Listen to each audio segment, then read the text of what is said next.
When shared resources like fisheries or pastures are overused, everyone suffers. This is the tragedy of the commons, a situation where individual incentives lead to over-exploitation of a shared resource. But how can we fix it? In this video, we'll explore solutions like property rights that can prevent resource depletion and restore balance. In this video, we'll talk about commons resources. Commons resources are going to be excludable and rival. A great example of a commons resource is going to be the rec center about 5 p.m. during a weeknight. It's going to be rival. So one person using the squat rack means someone else can't use that same squat rack. It's going to be non-excludable how it's currently run. So currently, it's not priced to exclude anybody. Like any student or member can go whenever they want. And so there could be like peak periods. 5 p.m. is going to be a peak period where someone can go in and hog a squat rack. This is something that makes me angry when I go in there. I like to move quickly between my sets, and I find people just sitting there using a squat rack for a good 45 minutes, taking 7 minutes on their phone between sets. Right, so they're overusing the equipment. Because they don't have to pay a higher price to use it per time, right? So what excludability would look like, the rec center could do this, is you're going to pay for a given squat rack. Like, I need it for 15 minutes, 20 minutes, and I'm going to pay $10 for it, right? And so that's going to exclude people from using that because you reserve it. Now, they're not set up like that. So this is going to lead to a tragedy of the commons of overuse. And that's the guy sitting there for 10, 15 minutes on the same machine, not doing anything. Right. Yeah, so that's the tragedy of the commons or overuse in this example. The classic one that you see in every single textbook for microeconomics is going to be fisheries. So let's talk about Atlantic cod.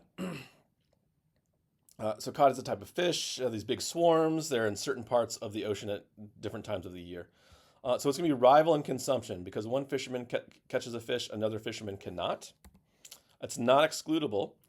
So you can't really keep a boat out of a large geographic area, i.e. the fishery, right? So boats are coming from all over the world to come to this one location where all the Atlantic cod are, and they're trying to catch as many fish as they can, okay?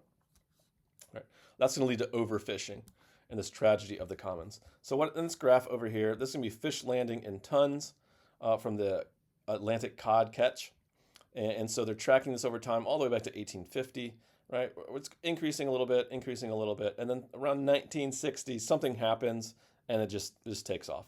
So around 1960, there was an international agreement to open waters for free trade, and opening waters meant that fishermen from Portugal and Spain and Africa and South America could come up to generally U.S. waters and catch Atlantic cod. So there was like this, you think like a land rush. Right? This is more like a fish rush where all these boats from all over the world came to this area and started fishing. And the idea is like they knew this was going to happen, that eventually it's going to crash. Right? If you take too many fish out of the fishery, they can't mate and produce baby fish that'll grow into future adult fish to catch. And so it just tanked the entire population of Atlantic cod down to 1992 when they basically put a moratorium on trying to catch Atlantic cod in 1992.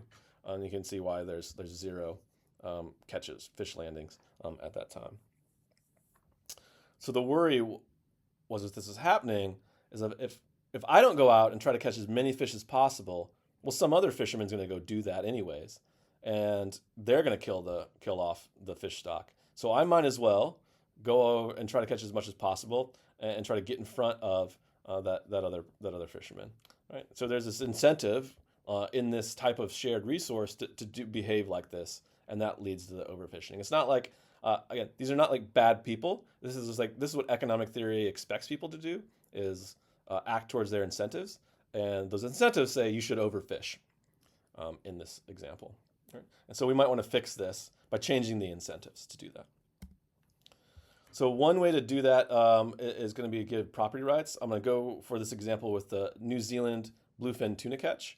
Again, there's a rush to fishing that's going to lead to overfishing. This is a picture of the Tokyo bluefin tuna market. And so here's a big bluefin tuna, very large, right? 300, 400 pounds of fish. And then one of these things could go for like $1 million to $2 million. That's how much like top top quality bluefin tuna in Japan is very expensive. And so everyone wants to go out and catch one of these things. And so the New Zealand bluefin tuna catch, they had this rush again, and there's led to overfishing, tragedy of the commons, and you can just see this catch go down, down, down, down, down to 1990, and pretty flat, where there's no more bluefin tuna catch in their fisheries because they overfished and killed off the fish stocks. So how do you fix this tragedy of the commons problem? One solution is to provide ownership of that common resource. So if the resource is owned, the incentive is not to overuse it until it's gone, because you own it and you have a property right. You don't want to overfish, because then once you've overfished, you killed off the stocks, the value of your property right's gone, right? And so what New Zealand did for their bluefin tuna is they created tradable permits, right? So this system is called individual quota rights, and it was a tradable property right where, say, one fishing boat captain would have this property right. You could land 15 tons of bluefin tuna, right? The idea is if you go into port and you have your bluefin tuna and you try to unload it and you don't have a permit, you go to jail, right? If you do have the permit, you get to sell it legally.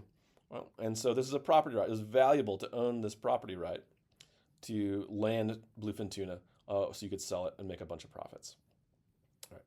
All right. So what this did is it limited the overfishing, because once these captains had these property rights, these quotas, they didn't want to overfish anymore. The incentive said, don't overfish, because if you do, the value of your property right is going to go down to zero. And then if you want to retire and like sell off and quit fishing and sell off this property right to someone else, it's not going to be worth very much. So you better not overfish.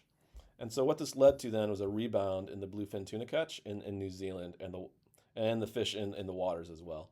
And so this graph is just showing you of when this individual quota rights system began, tradable permits. And then you can see the catch going up, and that's because the fish stock became healthier and healthier because they were able to mate and have more babies that grew into adult tuna.